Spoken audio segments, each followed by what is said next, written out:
With every sunset came the dread of an enemy raiding party seeking heads. The threat of death lurked always in the shadows of the night.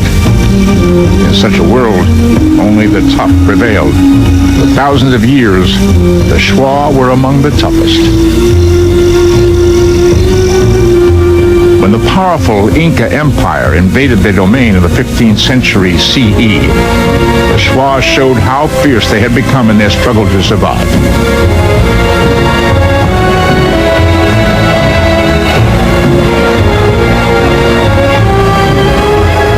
They crushed the Inca armies sent to destroy them.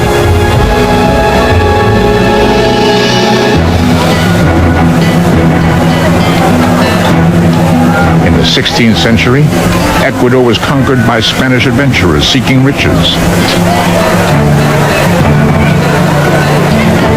The Spaniards ordered the Shuar to pay them tribute in gold. The Shuar delivered the gold, but as the Spaniards gloated over their treasure, the warriors of the rainforest massacred them. And one of the estimates I've seen is as many as 30,000 people killed. They left 2 people alive. A priest to record everything, and the governor.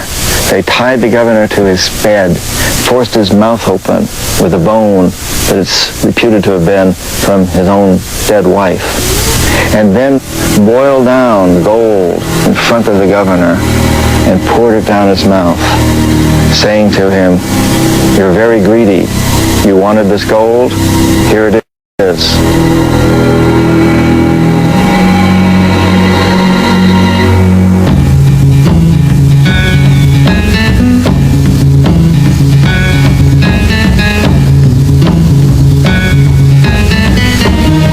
Enraged conquistadors sent army after army to annihilate the tribesmen who had dared to challenge the imperial might of Spain. But the Shuar ambushed the Spanish soldiers who invaded their lands and slaughtered them.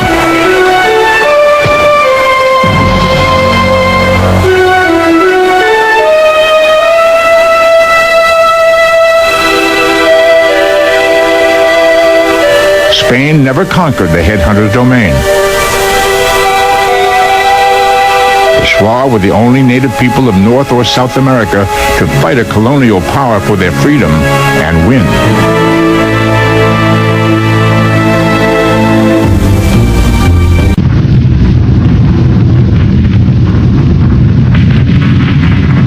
"100 years later, the West had learned much more about shrinking heads.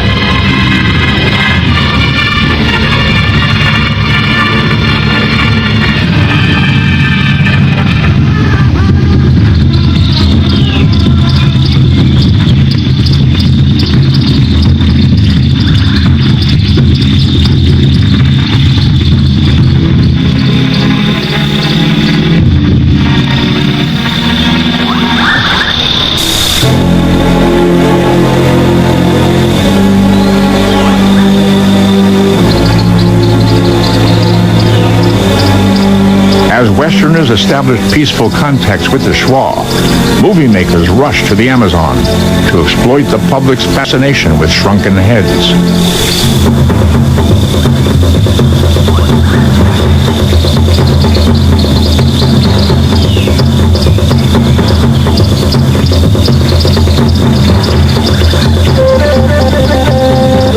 Sensational as they often were, these travelogues gave worldwide audiences their first look at the mysterious headhunters of Ecuador.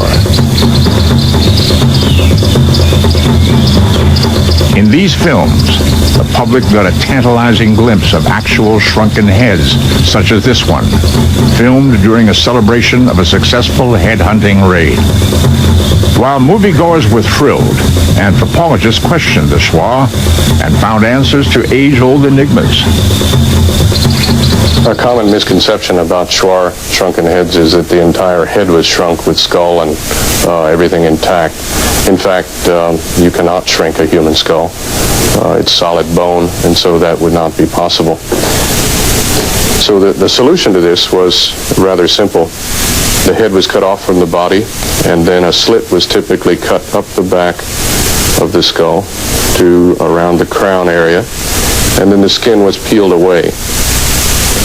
And the skull at that point was no longer of any use, and so it was simply discarded. And then the process began of immersing the head in near boiling water. The trick was to not let the water boil completely because it would damage the hair and it would fall off. So you wanted to have it hot but not too hot. After the head is taken out of the near boiling water, it's then turned over and a series of hot stones are gradually put into the head and moved around until they cool off and then replaced by new hot stones and finally by hot sand. This continues to shrink the head as it goes, it dries it out. And then the head is taken out and suspended over a smoldering fire in which it dries and further shrinks in size.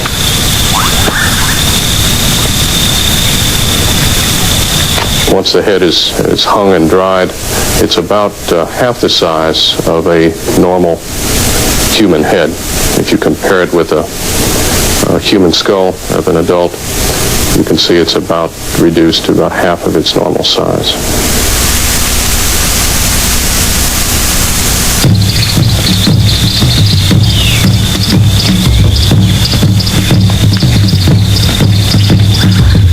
Not until the 1950s did science solve the mystery of how the Shuar shrank heads. Yet other puzzling questions remain.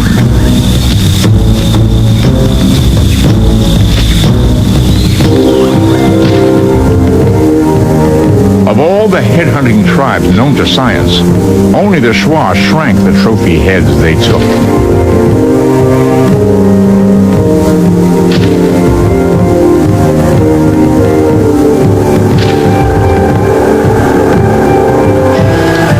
The explanation lay deep within the Shuar's invisible world of spirits and in the Amazon's unyielding code of vengeance.